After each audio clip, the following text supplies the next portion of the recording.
അപ്പോൾ ആ ഒരു ഘടകം മനസ്സിൽ കണ്ടു കഴിഞ്ഞാൽ തന്നെ അത് കുടിക്കുന്നത് മൂലം ഈ പറഞ്ഞ പോലെ ഒരു പ്രോട്ടീൻ അധികമായിട്ട് കിട്ടുന്നു എന്നുള്ളൊരു ധാരണ തന്നെ അത് ഒരു തെറ്റായ അല്ലെങ്കിൽ ഒരു മിസ്കൺസെപ്ഷനാണ്. നമ്മുടെ ആ ഒരു ലൈംഗിക ബന്ധത്തിലേക്ക് ഏർപ്പെടുന്നതിന് മുൻപും ഏർപ്പെട്ട് കഴിഞ്ഞതിന് ശേഷവും ഈ പറഞ്ഞ പോലെ ആ വ്യക്തി ശുചിത്വം, അതായത് പ്രോപ്പറായിട്ട് വെള്ളം ഉപയോഗിച്ചും ഈ പറഞ്ഞ പോലെ ആ വെള്ളം ഉപയോഗിച്ച് മാത്രം കഴുകേണ്ട സ്ഥലങ്ങളുമുണ്ട്.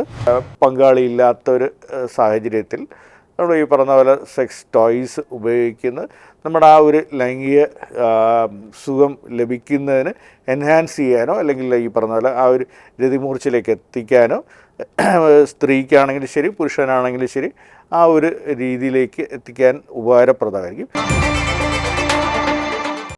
ഡോക്ടർ ചക്രവർത്തിയാണ് നമ്മളോടൊപ്പം ഇന്ന് ഡോക്ടേഴ്സ് ടോക്കിങ്ങിൽ ജോയിൻ ചെയ്യുന്നത്. അദ്ദേഹം റീപ്രൊഡക്റ്റീവ് ആൻഡ് സെക്ഷൽ മെഡിസിനിൽ സീനിയർ കൺസൾട്ടൻ്റ് ആണ്. സ്വാഗതം ചെയ്യാം അദ്ദേഹത്തെ ഡോക്ടർ ടോക്കിങ്ങിലേക്ക്. Welcome you doctor. ഡോക്ടർ, പലപ്പോഴും റീസെൻ്റ്ലി സോഷ്യൽ മീഡിയ കൊണ്ടാണോ അതോ കൂടുതൽ വീഡിയോസ് അവൈലബിൾ ആയതുകൊണ്ടാണോ ഓറൽ സെക്സ് അതിന് വളരെയധികം പ്രാധാന്യം അല്ലെങ്കിൽ ഫോഴ്സ്ഡ് ആയിട്ടുള്ള ഓറൽ സെക്സ് ഒക്കെ കൂടി വരുന്നതായിട്ട് പലപ്പോഴും കാണാറുണ്ട്, കേൾക്കാറുണ്ട്. എന്താണ് അതിനെക്കുറിച്ച് ഡോക്ടർ പറയുന്നത്? അത് ആക്ച്വലി ഈ പ്രോട്ടീനാണ്, അതാണ് ഇതാണെന്നൊക്കെ പറഞ്ഞാണ് ആ ഒരു ഫോഴ്സ് സെക്സിൽ അതിന് ഏറ്റവും കൂടുതൽ പ്രയോറിറ്റി കൊടുക്കാൻ കാരണം. അതൊരു മിത്താണോ റിയാലിറ്റിയാണോ? ഓക്കെ, ആദ്യം ചോദിച്ചതിലുള്ള കുറേ തലങ്ങളുണ്ട്. ഒന്ന്, ഓറൽ സെക്സ് എന്ന് പറയുന്നത് നമ്മൾ ഈ പറഞ്ഞ പുതിയ നൂറ്റാണ്ടിൻ്റെ ഭാഗമല്ല. പണ്ട് നാൾ തൊട്ടേ നമ്മുടെ ലൈംഗിക പ്രവൃത്തിയുടെ ഭാഗമായിട്ടുള്ള ഒരു സാധാരണമായിട്ടുള്ള ഒരു നോർമലായിട്ടുള്ള പ്രവൃത്തി തന്നെയാണ്. ഇതിലുള്ള മറ്റ് പ്രശ്നങ്ങൾ ഈ പറഞ്ഞ ഫോഴ്സ്ഡ് പാർട്ടിലേക്ക് വരുമ്പോൾ നമ്മൾ പലപ്പോഴും ഈ സമഗ്ര ലൈംഗിക വിദ്യാഭ്യാസത്തിൻ്റെ അഭാവത്തിൽ നമ്മൾ മനസ്സിലാക്കുന്ന ഈ കൺസെൻ്റ് എന്ന് പറയുന്ന പാർട്ടിനെ കുറിച്ച് നമ്മൾ പലരും അവെയർ ആകുന്നില്ല. വേറൊരു വ്യക്തിയുമായിട്ടുള്ള ഏതൊരു ഇൻറ്ററാക്ഷൻ ആണെങ്കിലും അവിടെ കൺസെൻ്റ് ആവശ്യമാണ് എന്നുള്ള ധാരണ നമ്മുടെ സമൂഹത്തിൽ നമ്മൾ നൽകുന്നില്ല. കൺസെൻ്റ് ഇല്ലാതെ ഏതൊരു പ്രവൃത്തി ചെയ്തു കഴിഞ്ഞാലും അത് കുറ്റകരമാണ്, പ്രത്യേകിച്ച് ലൈംഗികമായിട്ടുള്ള പ്രവൃത്തിയാണെങ്കിൽ. അപ്പോൾ ആ ഒരു രീതിയിൽ ഫോഴ്സ്ഫുള്ളായിട്ടുള്ള ഓറൽ സെക്സ് ആണെങ്കിലും ശരി, ലൈംഗികമായിട്ടുള്ള ഏത് പ്രവൃത്തിയാണെങ്കിലും മറ്റൊരു വ്യക്തിയെ കൊണ്ട് ചെയ്യിപ്പിക്കുകയാണെന്നുണ്ടെങ്കിൽ അത് ഈവൻ കമേഴ്ഷ്യൽ സെക്സ് വർക്കറുമായിട്ടുള്ള ഒരു ഫോഴ്സ്ഡ് പ്രവൃത്തിയാണെങ്കിൽ പോലും അത് നിയമപ്രകാരം ഇല്ലീഗലാണ്, അല്ലെങ്കിൽ ഈ പറഞ്ഞ പോലെ ഒരു കുറ്റകരമായിട്ടുള്ള ഒരു പ്രവൃത്തിയാണ്. അപ്പോൾ ആ ഒരു പാർട്ടിൽ പിന്നെ ഈ മൂന്നാമത്തെ തലത്തിലേക്ക് വന്നു കഴിഞ്ഞാൽ ഈ പറഞ്ഞ പോലെ സെക്സ് അല്ലെങ്കിൽ ഓറൽ സെക്സിൽ കൂടെ, അതായത് സെമൻ കുടിക്കുന്നത് മൂലം ഈ പറഞ്ഞ പ്രോട്ടീൻ കൂടുതൽ കിട്ടുന്നു എന്നുള്ള രീതിയിലുള്ള ധാരണ അതൊരു മിഥ്യാധാരണയാണ്. കാരണം ഒന്ന്, ഈ പറഞ്ഞ പോലെ ശുക്ലത്തിൽ കൂടെ അതിന് രണ്ട് തലമുണ്ട്. ഒന്ന്, പുരുഷൻ്റെ തലത്തിൽ പലതും ധരിക്കുന്നതെന്ന് വെച്ച് കഴിഞ്ഞാൽ ഈ ശുക്ലം പോകുന്നതിൽ കൂടെ ശുക്ലത്തിൽ ഈ പറഞ്ഞ വളരെയധികം പ്രോട്ടീൻ നഷ്ടപ്പെടുന്നു എന്നുള്ള രീതിയിലാണ് അത് ചെയ്യുന്നത്. അപ്പോൾ ആ ഒരു തലത്തിൽ നോക്കിക്കഴിഞ്ഞാൽ തന്നെ ഒന്ന്, നമ്മുടെ ഒരു പ്രോട്ടീൻ സാധാരണയായിട്ട് നമുക്ക് കിട്ടുന്ന ഒരു മുട്ടയുടെ പ്രോട്ടീനിൽ നിന്ന് ഒരു മുട്ട കഴിക്കുന്നതിൻ്റെ ഒരു 10-1 പോലും അളവിനുള്ള പ്രോട്ടീൻ ഒരു ഈ ശുക്ല സ്ഖലനത്തിൽ നിന്ന് ഈ പറഞ്ഞാൽ ഉണ്ടാകുന്നില്ല. അപ്പോൾ ആ ഒരു ഘടകം മനസ്സിൽ കണ്ടു കഴിഞ്ഞാൽ തന്നെ അത് കുടിക്കുന്നത് മൂലം ഈ പറഞ്ഞ പോലെ ഒരു പ്രോട്ടീൻ അധികമായിട്ട് കിട്ടുന്നു എന്നുള്ളൊരു ധാരണ തന്നെ അത് ഒരു തെറ്റായ അല്ലെങ്കിൽ ഒരു മിസ്കൺസെപ്ഷനാണ്. അപ്പോൾ അത് ഈ പറഞ്ഞ കുടിക്കുന്നത് മൂലം വേറെ മറ്റ് പല പ്രശ്നങ്ങളും ഉണ്ടാകാം. സെക്ഷലി ട്രാൻസ്മിറ്റഡ് ഡിസീസ് മറ്റ് വ്യക്തിക്ക് ഉണ്ടെങ്കിൽ അത് ഈ പറഞ്ഞ പോലെ പകരാനുള്ള കാരണമാകാം. അതല്ലാതെ ഈ പറഞ്ഞ പോലെ ഈ ഒരു ഫോഴ്സ്ബിൾ അല്ലാതെ ഈ പറഞ്ഞ പോലെ അവരുടെ മോണോഗ്യാമസ് കപ്പിളാണ്, അവർക്കത് കഴിക്കണം അല്ലെങ്കിൽ അത് അവരുടെ ഫാൻറ്റസിയുടെ ഭാഗമായിട്ടത് ഉണ്ടാകുന്നതിൽ തെറ്റൊന്നുമില്ല.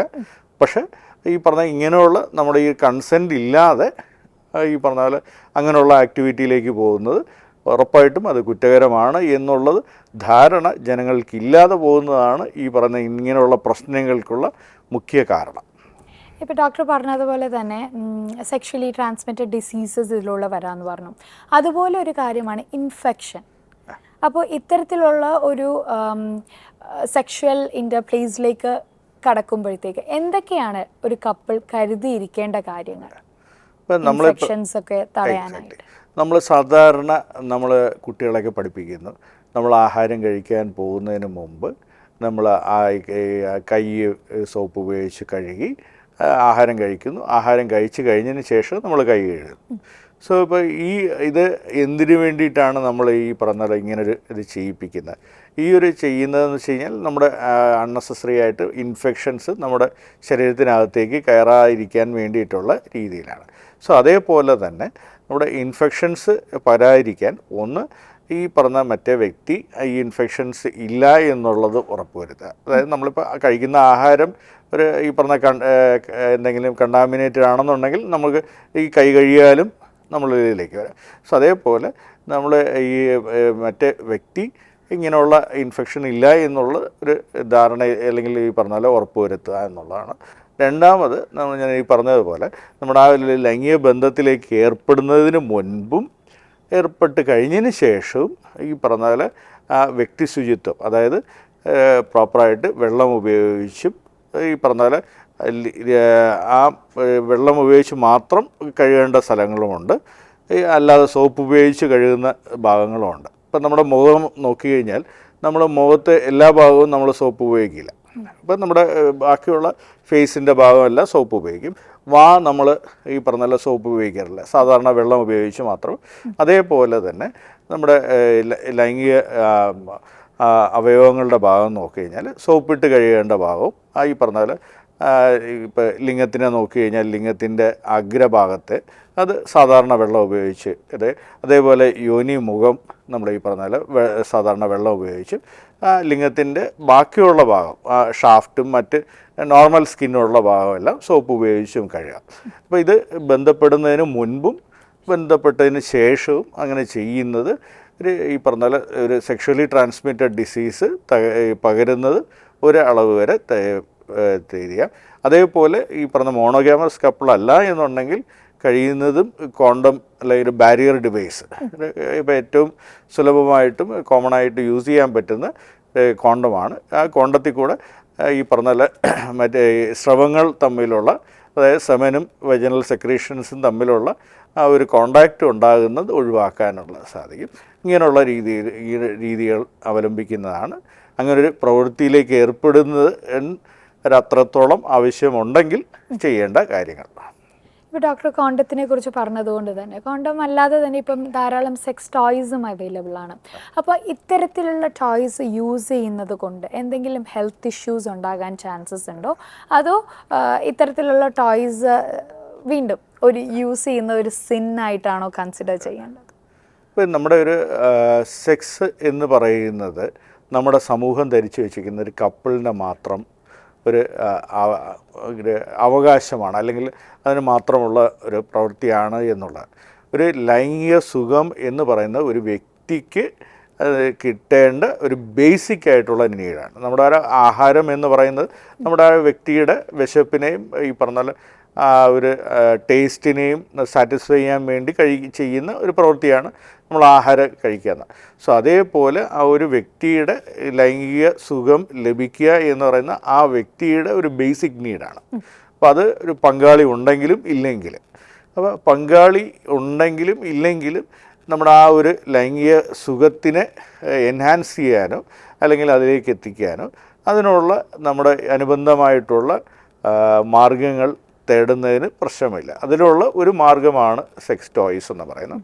അപ്പോൾ പ്രത്യേകിച്ച് നമ്മുടെ പങ്കാളിയില്ലാത്തൊരു സാഹചര്യത്തിൽ നമ്മൾ ഈ പറഞ്ഞ പോലെ സെക്സ് ടോയ്സ് ഉപയോഗിക്കുന്നത് നമ്മുടെ ആ ഒരു ലൈംഗിക സുഖം ലഭിക്കുന്നതിന് എൻഹാൻസ് ചെയ്യാനോ അല്ലെങ്കിൽ ഈ പറഞ്ഞ പോലെ ആ ഒരു രതിമൂർച്ചയിലേക്ക് എത്തിക്കാനോ സ്ത്രീക്കാണെങ്കിലും ശരി പുരുഷനാണെങ്കിലും ശരി ആ ഒരു രീതിയിലേക്ക് എത്തിക്കാൻ ഉപകാരപ്രദമായിരിക്കും. പക്ഷെ അത് ഉപയോഗിക്കേണ്ട ശരിയായ രീതിയിൽ തന്നെ നേരത്തെ പോലെ അണുവിമുക്തമാക്കി വേണം അതെല്ലാം ഉപയോഗിക്കേണ്ടത്.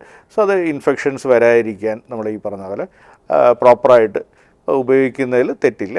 അപ്പോൾ ശരിയായ രീതിയിൽ തന്നെ അത് ഉപയോഗിക്കുക എന്നുള്ള, അത് അമിതമായ ഈ പറഞ്ഞ ഈ രീതിയിലുള്ള ഉപയോഗം ഈ പറഞ്ഞാൽ അപ്പോൾ അത് ചിലപ്പോൾ നമ്മുടെ ആ ഒരു ലൈംഗിക ഈ പറഞ്ഞ ബന്ധപ്പെടുന്നതിലുള്ള ലൈംഗിക സുഖത്തിനെ ചിലപ്പോൾ അതിനുള്ള ഒരു ഇൻഫ്ലുവൻസ് ചെയ്യാം. അല്ലാതെ സാധാരണ രീതിയിൽ ഉപയോഗിക്കുന്നതിന് ഒരു പ്രശ്നവുമില്ല. നമ്മൾ ഉപയോഗിക്കാൻ ഇന്ത്യയെ സംബന്ധിച്ചിടത്തോളം ഇപ്പോഴും അതൊരു എന്താ പറയുക ഒരു ലീഗലാക്കി മാറ്റിയിട്ടില്ല ഒരു സെക്സ് ടോയ്സ്. പക്ഷേ എന്നിരുന്നാലും ഈ പറഞ്ഞാൽ പ്രാക്ടിക്കലി നമ്മുടെ ഈ പറഞ്ഞ ഓൺലൈനായിട്ട് ഈ പറഞ്ഞാൽ ആവശ്യമുള്ളവർക്കെല്ലാം ലഭിക്കുന്നുമുണ്ട്.